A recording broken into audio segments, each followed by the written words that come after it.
और बात करेंगे धनबाद में निकाय चुनाव के बीच जिस तरह से बम की घटना सामने आई है, उसके बाद से कई सवाल सामने हैं। कहीं ना कहीं ऐसा लग रहा है कि धनबाद में जब मेयर पद को लेकर कई दिग्गज आमने सामने होने वाले हैं। झरिया, धनबाद, हर तरफ अब मेयर पद को लेकर एक तरह से कहा जा सकता है कि शक्ति प्रदर्शन होना है और मेयर पद पर बाजी कौन मारेगा, इसकी होड़ अभी से दिखाई देने लगी है। और जिस तरह से सिंह मैंसन में बम फेंका गया है, भले ही वो सुतली बम हो, लेकिन इसके प्रतीकात्मक मायने बहुत महत्वपूर्ण हैं। कहीं न कहीं सिंह मैंसन के वर्चस्व को चुनौती देने की कोशिश की जा रही है। इस तरह की चर्चाएं भी आम हो चली हैं। हमारे साथ करिश्मा है। करिश्मा, धनबाद निकाय चुनाव को लेकर क्या कुछ अपडेट आ रहे हैं अभी तक? जी देखिए, झारखंड में निकाय चुनाव होने हैं और उसके बाद कई चर्चाएं जो है वो हो रही है। अलग अलग जगहों से कई लोगों का नाम सामने आ रहा है और ये कहा जा रहा है कि प्रत्याशियों की जो घोषणा है बहुत जल्द हो जाएगी। देखिए, ये माना जा रहा था कि संजीव सिंह जो पूर्व विधायक भी है, पूर्व मेयर भी है, वो चुनावी मैदान में उतरेंगे और ये कहा जा रहा था कि 3 तारीख को वो नॉमिनेशन फाइल करने के लिए भी जाएंगे। तो कई दिग्गजों का नाम सामने आ रहा है और इस बीच आपने देखा कि धनबाद स्थित जो सिंह मैंसन है उसमें देर रात बमबारी की घटना को अंजाम दिया जाता है और उसके बाद उस इलाके में अफरा तफरी मच जाती है। देखिए, कहा जा रहा है कि सिंह मैंसन में जब बमबारी की घटना को अंजाम दिया गया उस वक्त तमाम जो लोग हैं, यानी कि जो विधायक है रागिनी सिंह, इसके साथ ही जो पूर्व विधायक संजीव सिंह के साथ साथ जो घर के अन्य सदस्य हैं वो भी घर के अंदर मौजूद थे। हालांकि देखिए, ठंड काफी पड़ रही है और ये कहा जा रहा है कि जब बमबारी की घटना को अंजाम दिया गया उसके कुछ मिनट पहले ही तमाम जो सदस्य है वो घर के अंदर ही गए थे, लेकिन उसके बाद जोरदार धमाका होता है और संजीव सिंह मीडिया के सामने आकर यही कहते हैं कि उस वक्त पूरा जो परिसर है वो धूल और इसके साथ ही मलबे से कहीं ना कहीं ढका हुआ दिखा।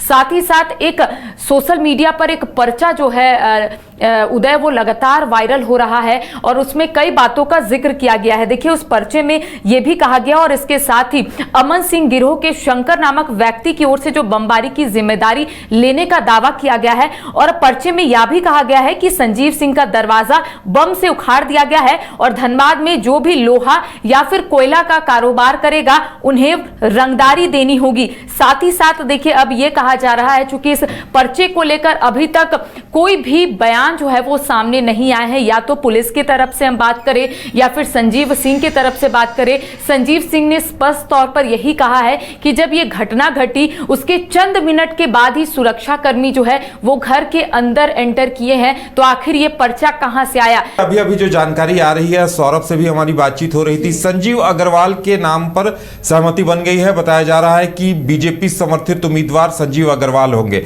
तो ऐसे में देखिए, कहीं कहीं चर्चा इस तरह की भी थी कि संजीव सिंह भी 3 फरवरी को नामांकन कर सकते हैं, लेकिन अब संशय है क्योंकि उनकी पत्नी झरिया से बीजेपी की विधायक है। ऐसे में बीजेपी समर्थित प्रत्याशी के होते हुए संजीव सिंह चुनाव में उतरेंगे, इस बात पर अभी जिज कायम है। करिश्मा जी देखिए, लगातार कई सवाल उठ रहे थे, बीजेपी की तरफ से बैठकें भी रखी जा रही थी। देखिए, इस बार जो गैर दलीय आधारित चुनाव है तो ऐसे में यह कहा जा रहा है कि जितने भी प्रत्याशी चुनावी मैदान में उतरेंगे वो किसी भी पार्टी का सिंबल नहीं ले सकते, चाहे वो कांग्रेस हो, बीजेपी हो, जेएमएम हो। तो ऐसे में लगातार संजीव अग्रवाल का भी नाम सामने आ रहा था। हालांकि देखिए, यह माना जा रहा था कि 3 फरवरी को संजीव सिंह नॉमिनेशन फाइल करेंगे, बीजेपी समर्थित ये उम्मीदवार हो सकते हैं, लेकिन अब माना जा रहा है कि संजीव अग्रवाल जो है वो चुनावी मैदान में उतरेंगे, बीजेपी समर्थित उम्मीदवार जो है वो संजीव अग्रवाल हो सकते हैं। लेकिन देखिए, जो लगातार वहां से खबरें सामने आ रही थी उदय, और यह माना जा रहा था कि संजीव सिंह जो है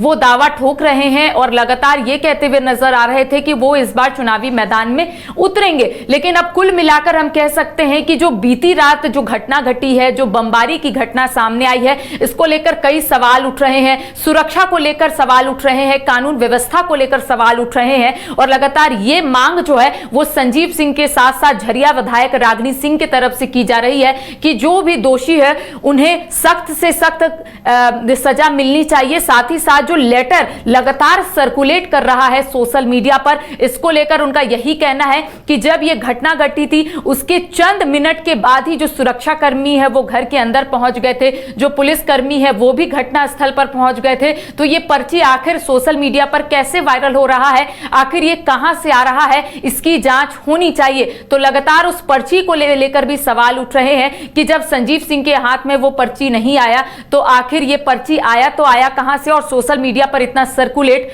कैसे हो रहा है। हालांकि देखिए अभी पुलिसिया बयान जो है वो सामने नहीं आया है, लेकिन हमें कुछ वक्त और इंतजार करना चाहिए कि पुलिस के तरफ से जांच के बाद क्या सामने आता है और पुलिस के तरफ से क्या बयान जो है इस पूरे घटना को लेकर पुलिस देती है। जी चलिए, और अब देखने वाली बात यह होगी कि संजीव अग्रवाल को बीजेपी समर्थित प्रत्याशी अगर चुन लिया जाता है और बीजेपी उनके नाम को समर्थन देती है तो ऐसे में संजीव सिंह जो पूर्व विधायक भी रहे हैं और वर्तमान बीजेपी विधायक रागिनी सिंह के पति भी हैं, ऐसे में वो क्या निर्णय लेते हैं ये देखने वाली बात होगी। क्रिकेट के विश्व मंच पर छा रही हैं रांची की प्रतिभाएं। इन प्रतिभाओं को संवार रहा है जेके इंटरनेशनल क्रिकेट एकेडमी। अनुभवी कोच की देखरेख, सुविधाओं से लैस जेके क्रिकेट एकेडमी अनुशासन और आत्मविश्वास का विश्वास भरा सफर।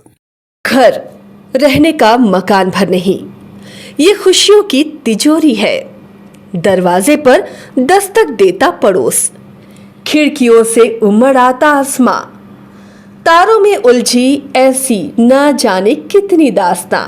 कहती हैं चले डायमंड सिटी, एक सफर हम सफर के साथ अपने घर तक। Diamond city, life long bonding, 500 से ज्यादा खुशहाल डायमंड परिवार। जल्दी करें, सिर्फ 200 फ्लैट बाकी। आज ही बुक करें अपना आशियाना।